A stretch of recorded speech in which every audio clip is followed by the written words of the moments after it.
So we started our company called India Gills, and the idea was that we'll initially set up ponds and aquariums. So we started that.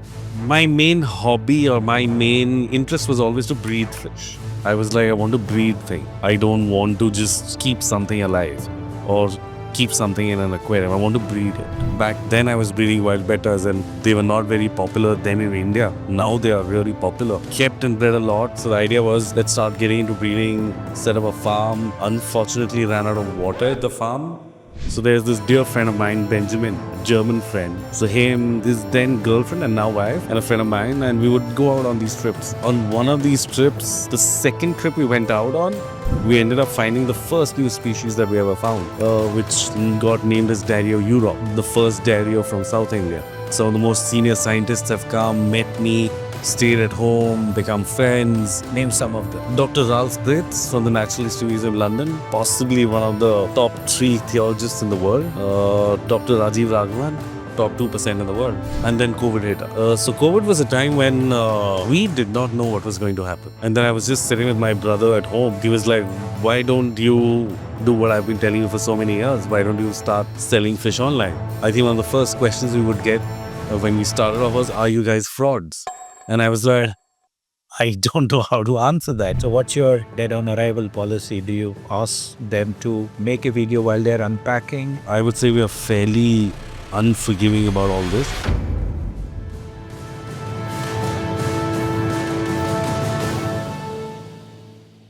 So we are back again with Nikhil. We just had a tour of the facility, but here I want to know more about Nikhil's journey as an entrepreneur. Nikhil is an ex-banker and he's then jumped into this completely. He's dived straight in. It's not been an easy journey. When we look back, we say that, wow, this is it. And there's always that story of struggle, of challenges. So I want to hear everything from you, Nikhil. Thank you for once again for being on the Weekend Aquarist. Let's start. Tell us a little bit about your background. More for the audience. They must have seen some YouTube videos and it. Also, just for the Weekend Aquarist, tell them something you have not shared with anybody else before.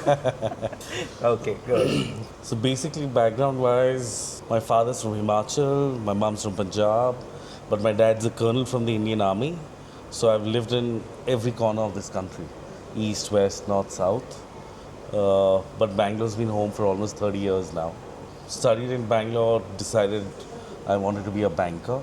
Worked in Bangalore, went abroad to do my master's, did my MSc in finance, and then worked with Barclays for a couple of years. And then decided that I wanted to come back. Okay. So the idea was to come back. The idea was not really to start my own business as such. But then when I came back, I don't know what I decided. I was like, why don't I start something of my own? Right. It seemed really rosy compared to whatever the journey was. Right. But then the idea was that, why don't I do this myself? So we started our company called India Gills. And the idea was that we'll initially set up ponds and aquariums. So we started that. Then at some point in time, my main hobby or my main, if I may say, interest was always to breed fish. I was like, I want to breed things. I don't want to just keep something alive or keep something in an aquarium. I want to breed it because that would mean that I'm able to give it the best possible parameters and conditions for it to actually breed.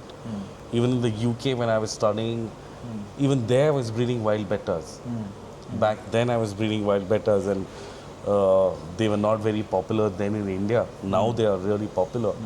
So kept and bred a lot. So the idea was, let's start getting into breeding, set up a farm. Unfortunately ran out of water at the farm. So yeah, fish breeding farm without water. Yeah, so I had to shut it down. Moved into wholesale. Okay. And that was a period when we had already started exploring streams around the city. Okay. So there's this dear friend of mine, Benjamin, German friend. So him, his then girlfriend and now wife, and a friend of mine, and we would go out on these trips. On one of these trips, I think the second trip we went out on, we ended up finding the first new species that we ever found, which got named as Dario urops, the first Dario from South India. Yeah, that was the start of a real interest in sort of documenting fish Okay. from around where we were from. It had no, absolutely, if I may say, even till today, it has not really had any monetary benefit as such. But it was just that madness of going out and being like, let's just go catch, take 3 days out and go out, pick up our own cars and go and catch fish. And yeah, that is how the interest started. That was a great interest. That evolved into meeting some very bright minds from the scientific community. Some of the most senior scientists have come, met me, stayed at home, become friends. Name some of them. Dr. Ralph Britz from the Natural History Museum, London, possibly one of the top 3 theologists in the world. Dr. Rajeev Raghavan, who's the IUCN chair Yes, for South yes. Asia. Just awarded the top scientist also. The second year in a row, Yeah, year in a row, top 2% in the world. And these guys, and these are guys I have met. Ralph, yes, he was very senior even when we met him, but Rajiv and everybody was still young, just getting out and getting out into the thing and meeting them, meeting people with the same passion. Of course, a very different part of the hobby or the entire aspect of fish keeping, but a very important part of it. And yeah, I mean, it's going on trips with them, finding different fish, learning so much. Not just about fish. You meet a lot of people that we met, they knew not just about fish. They knew about bugs, they knew about butterflies.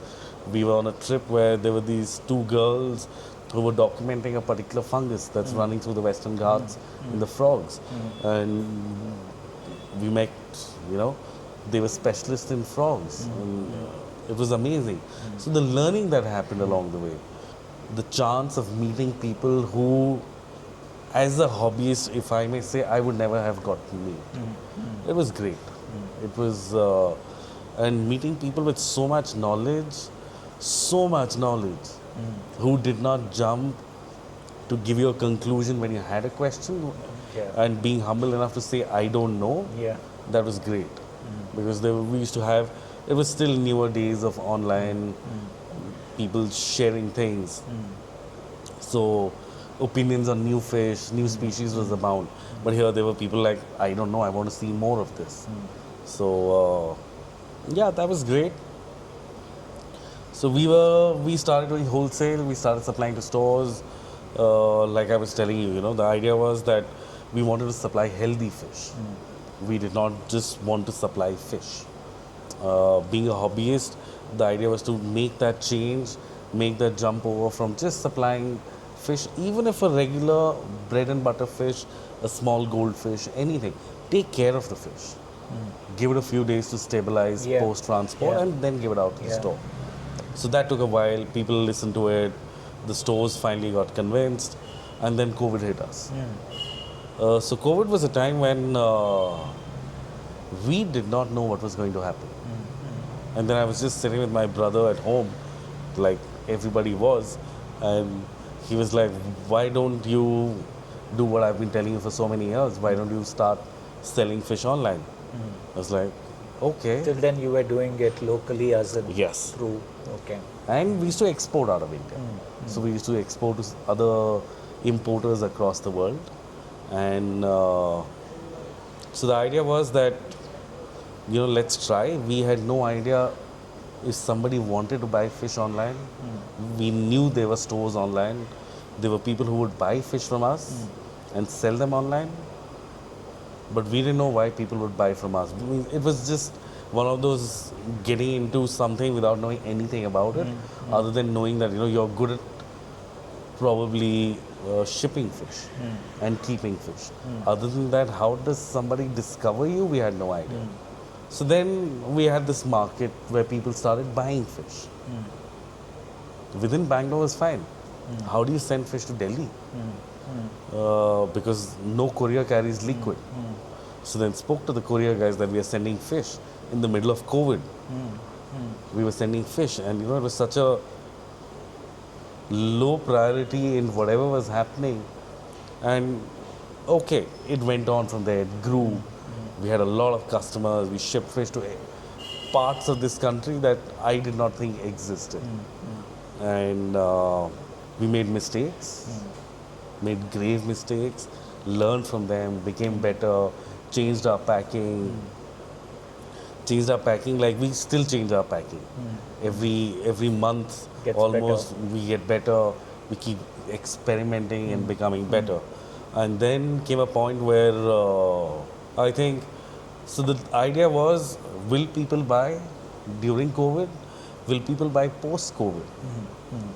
At all, once the stores are open? Because being a hobbyist, I know that you know, I would want to go to a store, see the fish, and be 100% sure of what it was.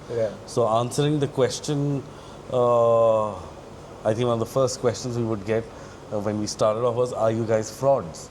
And I was like, I don't know how to answer that. So we actually sat down and wrote a reply that, you know, we are, this is us, this is what we do. But yes, it took, of course, since it is a prepaid order, somebody had to believe you, and that trust had to be matched by us.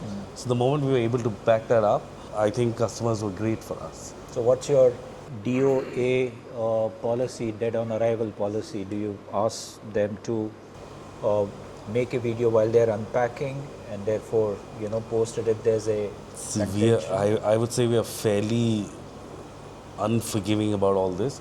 Our only thing is, if a fish arrives dead, send us a photograph of the fish in the bag dead. Because what happens is now, for somebody to have a camera set up and take an unboxing video, fine, it can happen, but there is a very high chance that it may not happen. Somebody has received a new fish, they may be excited and just open the box. Right. Which I don't want to deny them of. Right. So the idea is... Okay, we are back. We had to just get Nikhil some water. And we changed the camera position also a little bit. Okay, so Nikhil. You're telling us about, you know, the post-boxing challenges and the DOA and all. So our thing is, if you receive something dead, take a photograph of the fish or a video of the fish inside the bag. And we also ask if you can take it outside the bag. That's for two reasons. Depending on fish, we might not be able to make out what fish it is. So it's actually to help the customer and us in identifying what may have died. And then we send out a coupon to you. It basically gets added to your wallet on the website. Yeah, you can use Whenever it you later, decide, right? you can use it later. Okay. So do you see this? I'm personally seeing this the last 2 years. The practice of shipping fish has become quite common now, with a lot more, storekeepers also getting it. Do you see that happening? Do you see that as something great, because it's now giving you access to many more customers all over India, which you probably wouldn't have tapped a few years back? Absolutely. I think as long as anybody selling online maintains integrity in packing and ensuring that they are putting their best foot forward in getting something live to you, I think that works. But the challenges of shipping fish, that is something that you will have to work around, because delays and handling in India of parcels. See, our parcels are marked with live fish, handled with care. We have a sticker that is made which says live fish inside in 10 languages. One of those complexities, right, of our country. But we know for sure that our parcels are not treated any way different to any other parcel that is Any other going. parcel, yeah, they're just dumped inside. So our idea is to make our fish, like I was saying, as healthy as possible. So that they can survive. Our packing as bulletproof as possible. So when we ship out, we literally have, other than for fish that have spines, we have 4 layers of packing. And that 4 layers of packing works to hold any leakage that may happen. We use tranquilizers for certain fish. We have worked tranquilizers to work out to see how many days would certain fish survive in that. So those, as long as you're experimenting and learning, it'll grow. And then I think the thing is variety of fish.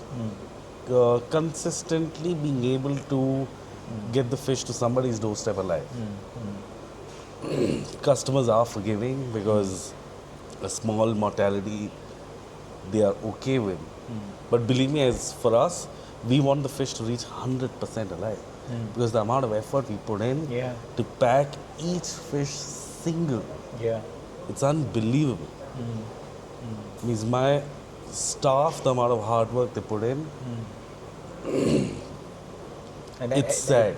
And I can see the amount of planning and preparation that has gone in this setup. This is like a huge warehouse, and there's easily about 30 feet yes, from floor 30 to feet. ceiling. 30 feet. And the tanks are housed on wooden racks, unlike you have those iron racks or steel racks and all, but these are wooden racks. And I think the wood also would be a kind of a shock absorber also, keep the tanks steady. And on each tank you have these markings, and whether they are under quarantine. If they are under quarantine, there's a mark which says not for sale. There are specific instructions on what medicines they are on, instructions in multiple languages for the staff. So amazing preparation, Nikhil. You also, you missed out in your starting years. You were telling us, you told us about the scientists and all. But this one thing I'm quite envious about, especially coming as a hobbyist from Mumbai, is the amount of camaraderie that is there in the Bangalore, Karnataka circle. And that I think is thanks to Madan and IAH and those days. But you've grown with them. You've grown with people like Adip, even when he was a hobbyist. Oh, yes. Okay, you've been with Beta and all. Tell us about some of those memories. I think we were really privileged, like you said, I remember Sunil from Bombay used to come regularly for Aquatica and certain Yes. trips of ours. It was one of those things where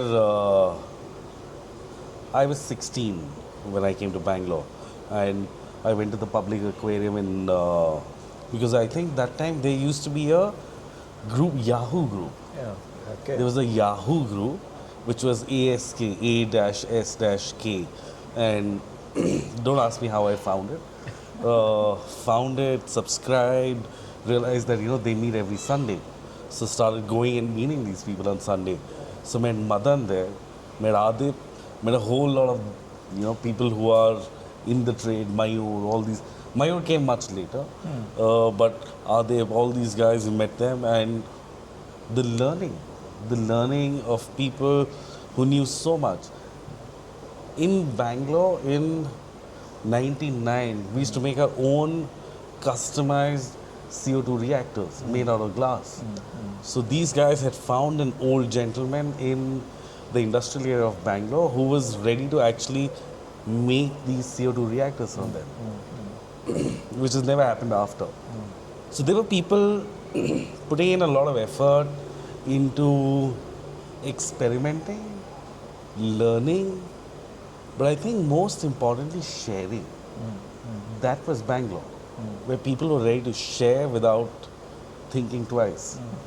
Otherwise, CO2 in planted tanks was a state secret, you know that. Before the internet. We didn't know that because we were so used to, sharing. Means I remember we ordered plants. I'm talking about a good 22, 23, maybe 24 years back when we ordered plants from Tropica. And that time I remember I paid for 2 plants. One just melted. The other one was a Echinodorus Red Special. It was a new plant that had come out. That time we had paid 1,000 rupees for a plant.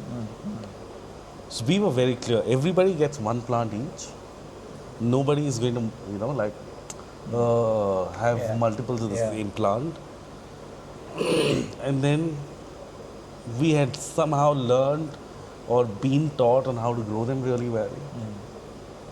Ours were, of course, not as well-scaped tanks as they are today. They were more of jungle-scapes. The plants would grow out, we would share. Then came IAH. Once IAH came, we got connected with the hobbyists from Chennai, who we used to meet otherwise as well. Like we had a trip from Bangalore. We all went to this particular place called Machilipatnam. And there were like 3 cars that came from Chennai, 3-4 cars from Bangalore, everybody going out and just catching fish, which to normal people would have sounded really bizarre. That, you know, there are people going from Bangalore and from Chennai and they're going and catching fish, maybe not even taking any back. Just taking photographs, oh wow, amazing, and just releasing them. We were lucky, we had people who knew more than us, who were ready to share without, how do I say, one, without holding back, the second, without any worry whatsoever that tomorrow somebody may know as much as them. They almost wanted everybody to know and as learn. much as them. Yeah. And that was great. That experience of having learned from these guys, even today, like there are moments when I'm doing some water related work where I want to run a certain filter, and I'll just pick up the phone, I'll message Madan, and I don't know if he's in Bangalore or he's on the sea, and he'll actually make time, and he'll message back and he'll tell that, and then we're like, okay, let's just share it on the group. So we'll share it on the group that, guys, this is the question, this is the thing. Even today things get shared openly, and I think that is something that has to happen. Aquatica used to be a great place for everybody to just meet, share your thoughts, share your knowledge. And I think things like that, the more they happen, the greater it will be for the hobby. Yeah. Because more people learn, you become better hobbyists. Right. The moment you're a better hobbyist, you tend to do a whole lot more with your hobby. Right. And as that, even the industry grows. If you're not going to have enough information and only going to end up keeping goldfish, and you're going to keep on killing the fish, you're going to go out of the hobby very quickly. So, Okay. Yeah, I just wanted to pause over here and say that the beep beeps that you are hearing is not because he's using some cuss words. There's a car outside which is honking, intermittently. Otherwise, it's what happened that you're saying something and then that beep comes. But, okay, so that's some memories that you have. And today, all of these folks, okay, Adip is at a level, where he is now encouraging the world. I mean, just yesterday, last week he was at the IAPLC Awards, and it's so great to see him on the stage, being the main person over there amongst peers worldwide. Correct. And, Correct. he's made a lot of us Indians proud of that moment also. And then others like, we mentioned Rajeev, there's Beta, Navneet is there. Correct. He's doing great job on plants. His Instagram handle is Plants of the Shade, by the way. So great, network and all. How do people abroad reach you? Should they reach you via India Gills? I'm saying because of the audience also. See, if anybody is reaching out to us, you can reach me through India Gills. That would be, if you're international, India Gills. If you're in India, Best of Pets. And we'll be sharing his Nikhil's WhatsApp details also, the contact details also at the end of the video. I also wanted to present you the I've been latest, looking forward to this. Yes. the Weekend Aquarist magazine. This is the October issue. The November issue should be out with your interview in it by 26th. But this is it, and please share it with our audience also. Thank you so much. It's taken me so long to get him here. It's not true, okay? He's been very busy. I've been really delaying this. Oh yeah, amazing.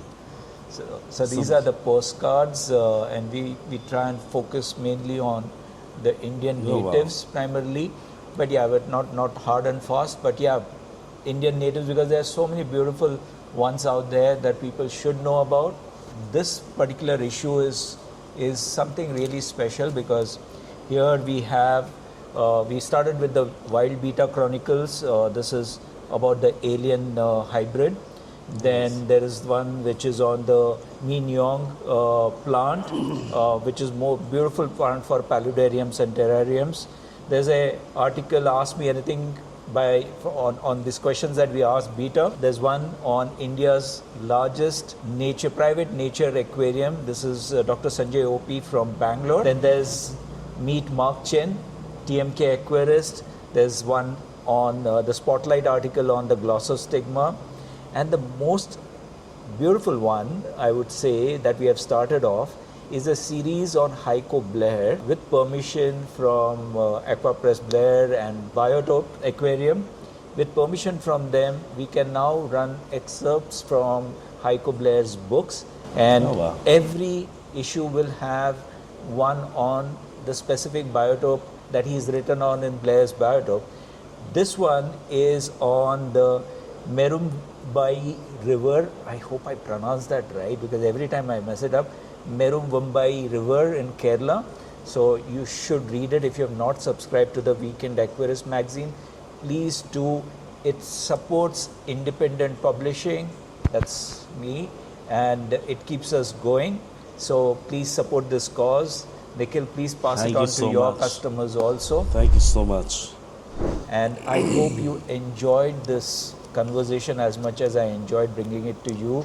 Nikhil, any parting words for the hobbyist, the budding hobbyist, the senior hobbyist, and if anybody is wanting to get into the trade, starting small, breeding this, breeding that, how do they contact you and how can you help them?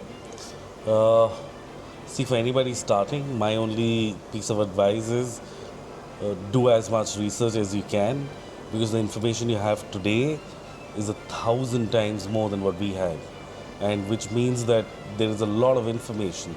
So you can speak to friends, hobbyists, you have groups, get as much information before you start. Senior hobbyists, please share as much as you can because you really want to see newer people coming into the hobby, becoming better. And as far as breeding, I always encourage people to breed. I'm like, we are always here. Even if you're not in Bangalore, it doesn't, matter. But please breed. Breed fish, make your hobby sustainable. Your parents are off your back. They are like, okay, we don't need to invest in this hobby. And you can have a self-sustaining hobby. Take whatever you make on that. Invest, buy newer fish, more interesting fish. Yeah, and if you ever need to get in touch with me, I'll share my WhatsApp and my email. Send me a mail. I'm more than happy to guide you. Thank you so much for coming. Thank you. It's a real pleasure. And when I saw this magazine coming out, I was like, yeah, finally we have a magazine in India. It's great to see that. Yeah. Thank you so much, Nikhil. Thank you.